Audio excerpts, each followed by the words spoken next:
Hi everyone, welcome back to HR Development Day and welcome back to Case Studies.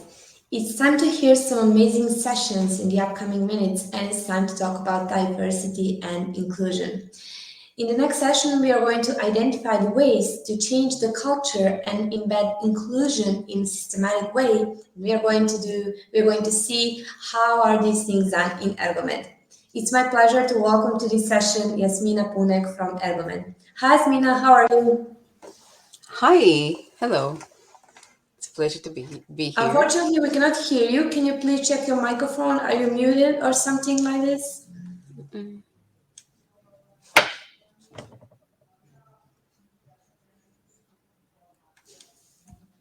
Can you please say something? Maybe it's yeah, I can hear you right now. Sorry, the problem was with my Now, laptop. Sorry, it was now me. Everything's fine with you. It was me. How are you today? okay. Welcome to HRV. I am well, thank you. I'm very well. Thank Yeah, you so it was much. a Thank you it for was having me. a small jump scare before the start of your session, just to break the ice. Thank you. That's absolutely fine. Thank you Okay, very much. okay. We are very happy to hear what you have prepared for us. It's an interesting topic, and we are going to see the case study from your Mm, company. So we are very excited. Whenever you're mm. ready, you can take the stage, and I'll come back a bit later to see the questions from Okay. the audience. Can I share slides? Yeah, you can. I'll be Yeah. here until you Okay. share your screen, just to make sure everything's fine. Okay. Cool. Give me a sec. Okay. Um, Give me a moment, please. Okay. I think that's it. Okay. Do you see anything? Yeah. Unfortunately, I don't. Yeah. Now we do. Excellent. Very Okay. good. Good Very luck. good. Thank you. Thank you so much. So, hi everybody. This is a very odd way to present things because usually at least I have some inclination of that there are people listening, but this is there's absolute silence. so so it's gonna be fun. It's like talking to myself. Anyways, I wasn't sure how to.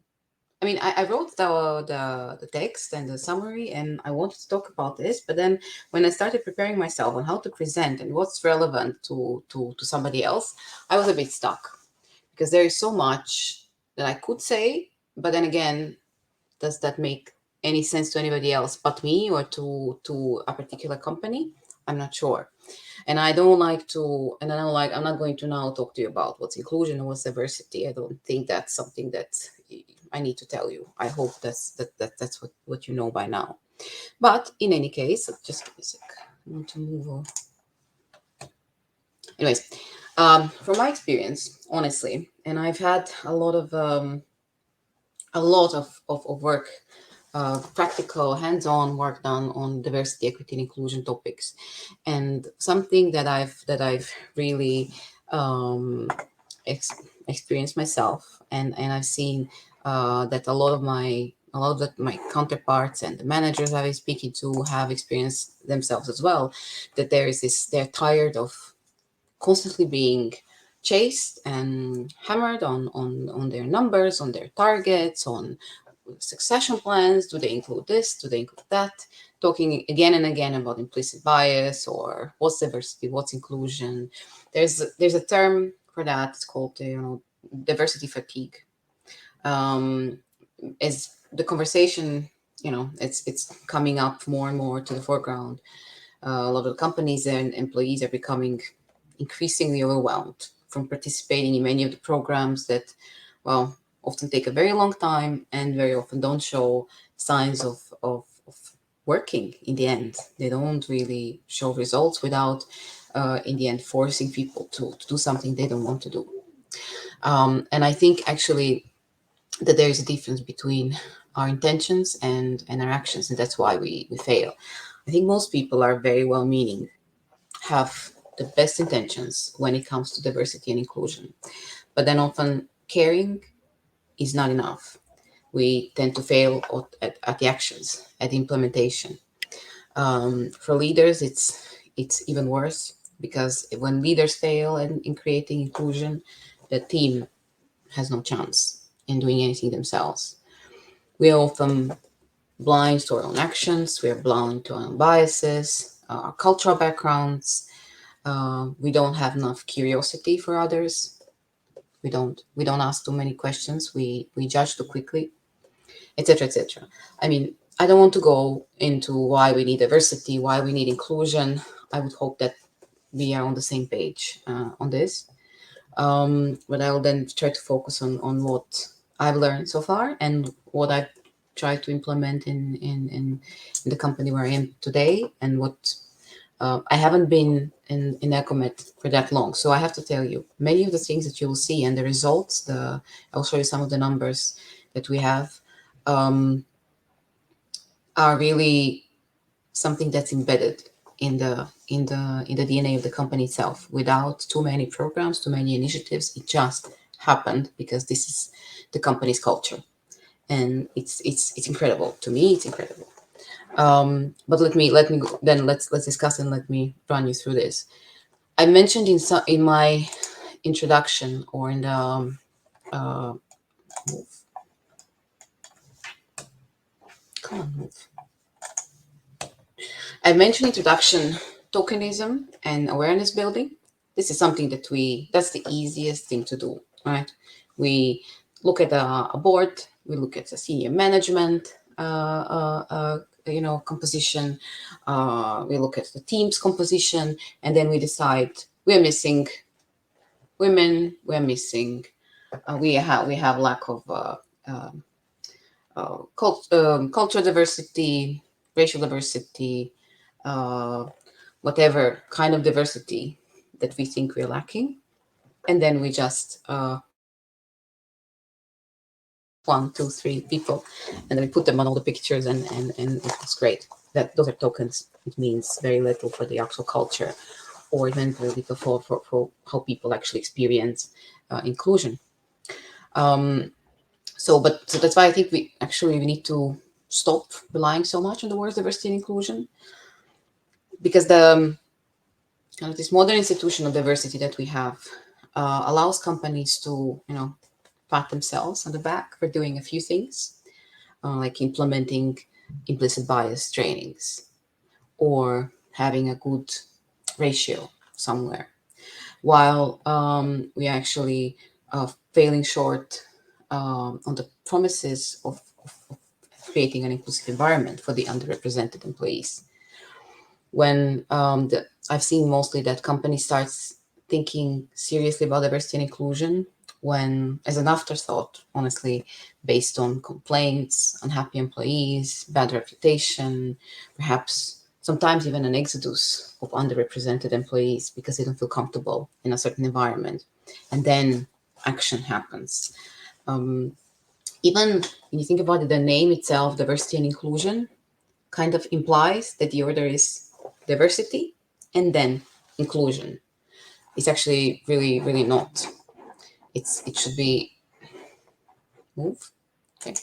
It should actually be something the other way around. We kind of try to secure vast amounts of diversity and talent before establishing a culture that can support that. And then, I mean, it's simply designed to fail. So before we would aim to expand in hiring diversity, we should actually first try to look at what we have today, what we have, why is it, what do we have today in our teams, in our companies? What kind of what kind of diversity we have at the moment? Why? Do we have, for example, do we have parents? Do we have what the age groups that we have? What's the gender representation, racial or religious or other cultural representations? And then when we can just expand on those without creating, like I said, the good base and base of equity and inclusion before we hire all these people, because it really means nothing. Another thing that I've seen a lot, and I've now, it's something that we don't do that in Ergomed, is that the sometimes diversity, because diversity is first, it puts the burden on the underrepresented employees to create inclusion. So I've had a lot of did a lot of work with employee resource groups, which is a wonderful, wonderful, wonderful way to engage employees. And the employee resource groups, so groups of people who I don't know that are either allies or belong to, for example, LGBTQI plus groups, or multi-generational kind of also employee resource groups, etc., etc. So groups that then come together, discuss how to improve, how could we, make our work environment better, our culture better, and then they come with proposals. It's a great way to do it, in a sense that they see things better than the group that is the majority. But the burden shouldn't be actually on them. It's undue that putting that on the underrepresented employees, who have been now somehow they're tasked with either learning to adapt to a non-inclusive environment, or they are supposed to be designing inclusion for themselves and then others like them in the company. Both of these tasks require them to take that responsibility above and beyond for what their own jobs call for. And they can, sometimes many, for example, in these employee resource groups that I used to work with, they were often taking time from their own work days to participate and to take action, which is great. I love their engagement, motivation, and how hard they were working. But you're not supposed to create that for yourself. The company, the organization is supposed to design that already, and then you can further maybe improve, or at least it's a partnership. It's supposed to be a partnership. So that's one take on that I've found, that there's this trend to have a lot of employee resource groups and design them, because, well, finally we have somebody who is telling us what to do. We don't know ourselves. We don't ask enough questions. We don't really understand the other side. So we're going to ask them, which is not a bad way to go, to design those initiatives themselves. Again, it's not a bad intention behind that. It's not their job. It's not their job to design that, to accommodate themselves. We are supposed to accommodate, to integrate, or make the environment inclusive. Then there was something that I think it's perhaps the key, and something that we do have at Ergomed, and that is, I call it inclusion by design. It's something that I'm sure you've maybe heard it elsewhere. It's not a protected expression, but it means that so D&I initiatives mean nothing if the system is not equitable. The proper inclusion, proper equity will, within the workplace, will start once we understand all the underlying and very often unacknowledged biases built within organization that favor some groups of people over the other. I'll give you a few examples. And then also equity means that acknowledging that the role of these systematic privileges that the majority has is the thing why they're successful. They sometimes can be a bit more successful than the underrepresented employees, because the system allows it, because the system supports it. So therefore, the actual proper equitable systems, policies, processes that we can design and create are going to actually help to bridge that gap between the underrepresented groups of employees, and eliminate, or not, they're not going to eliminate bias within a person. They're going to, they're just not going to enable it further. They're going to be there to stop that bias, to move further and to to allow the employees to actually really be themselves. So what I mean, I'm not sure. So the it's the I worked in an organization that was was holding, for example, it's a very stupid thing. It's a very small thing. Meetings were held frequently up to very late. Okay, the meetings were 5, 6, 7. Proper big meetings, not one-on-ones, not calls, proper meetings. That was very disencouraging to parents, especially women, who had to leave to pick up their kids. So they frequently couldn't join those meetings, or they were anxious, or it was hard for them. So they were missing out on something because, well, that's how the company worked. That's how the things are done.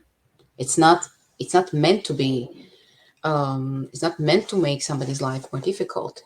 It just does. And they couldn't join. So if you can't join, you're not in the middle of that conversation. You don't know what's happening. Somebody kind of tells you that I'll summarize it for you tomorrow. That's not the point. They were not at the table giving their opinions when it mattered most. So that's an example. But I've seen so many examples in how our promotion processes are done. Who gives the opinion? Who confirms the promotion of a person or not? What's the criteria that we use to promote? What's the criteria? Do we decide to raise salaries for women or men that are on maternity or paternity leave while they're on leave? Do we discuss them at all? Are they on the list to be discussed?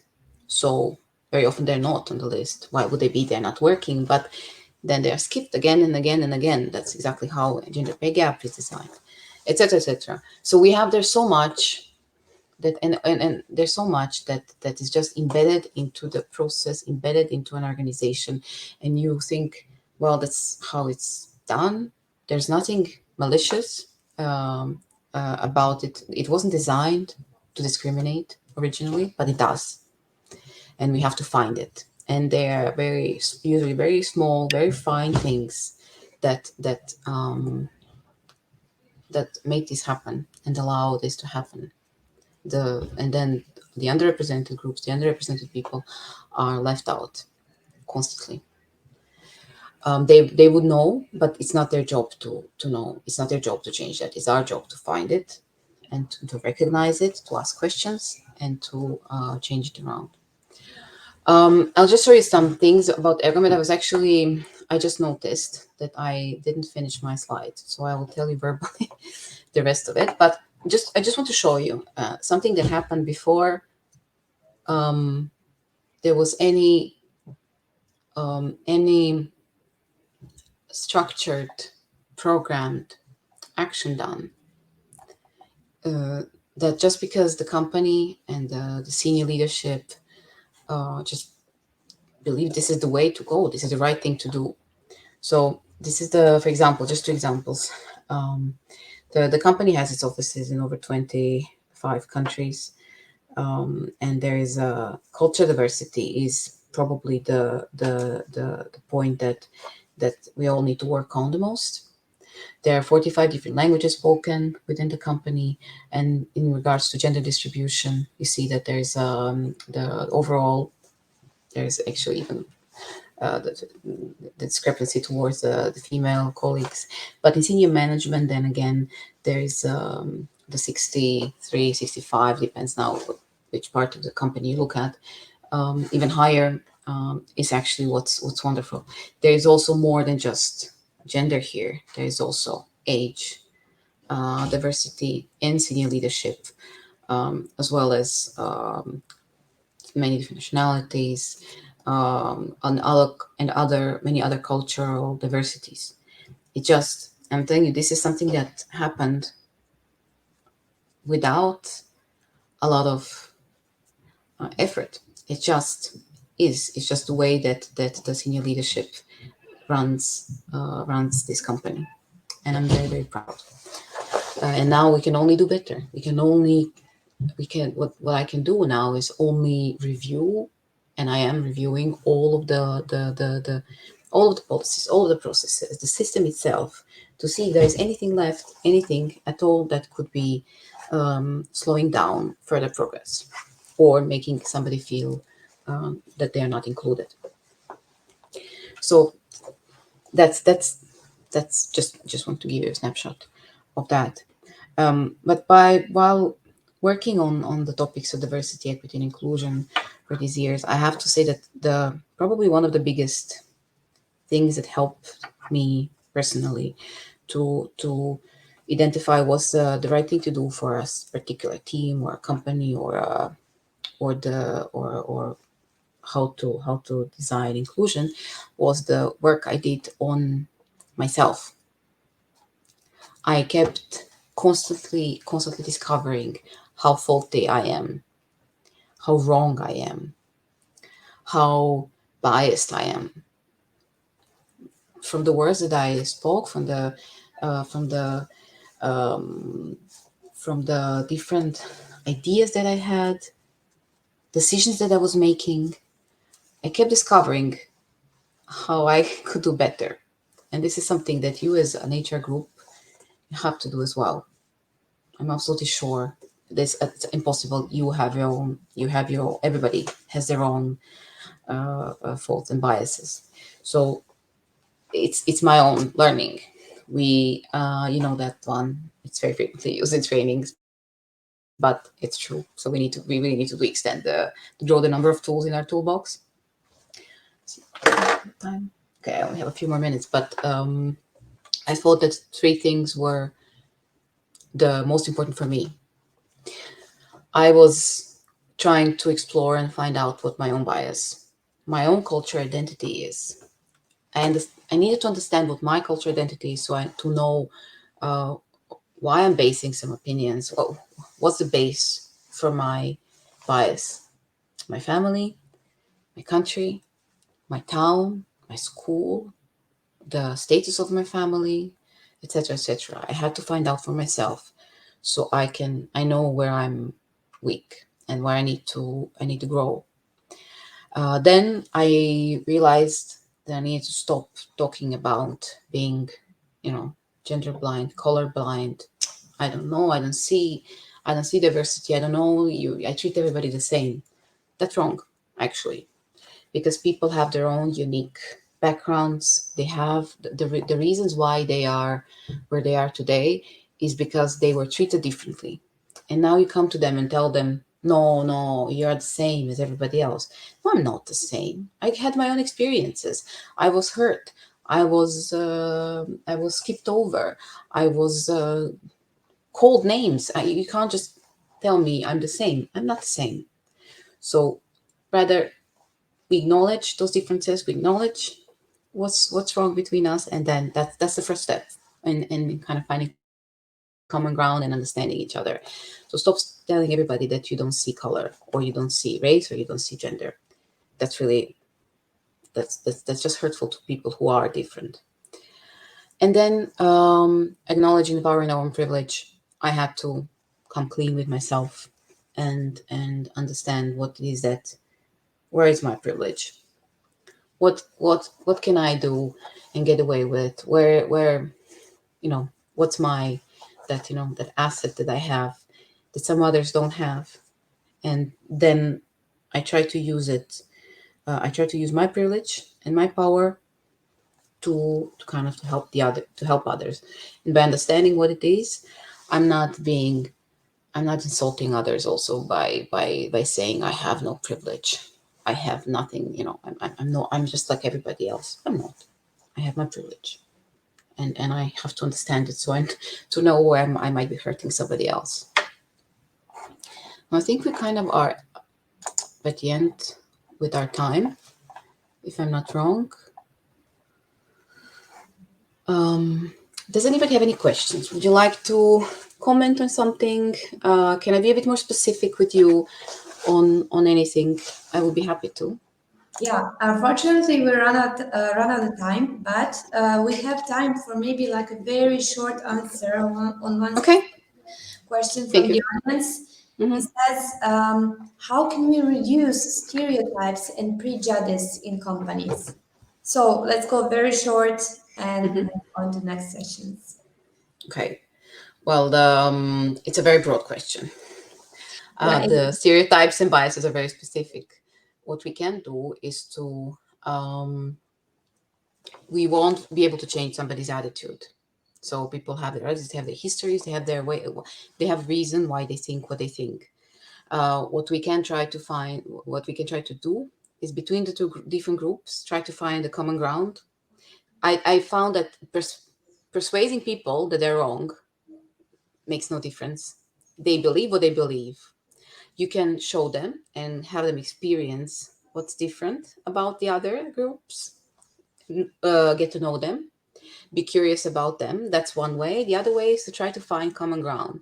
So between a person that is a much older person and a much younger person, they may think they don't understand each other at all because they come from completely different backgrounds and histories. But if you get them together to start talking to each other about what they have in common and try to find that common ground, things that they both care about, that's going to be the base for them to start getting to know each other and trust each other. So I think I found that trying to find common ground for people who have very different views is a start. Otherwise, you can't really. I don't think you can really persuade people to change their minds just like this, just by showing or teaching them something. Jasmina, thank you for sharing this case study. It was very insightful. Thank you for all the suggestions, and thank you for the slide where you said, how can I improve myself when we speak about diversity and recruitment. Thank you very much. And for the audience, Thank you, Ergomed is everybody. our partner. Please visit them in the learning zone, see what they have in store for you, learn more about them and about their initiatives. Wonderful Thank you. presentation, Jasmina. Once again, thank you and enjoy the rest of the Thank journey. you.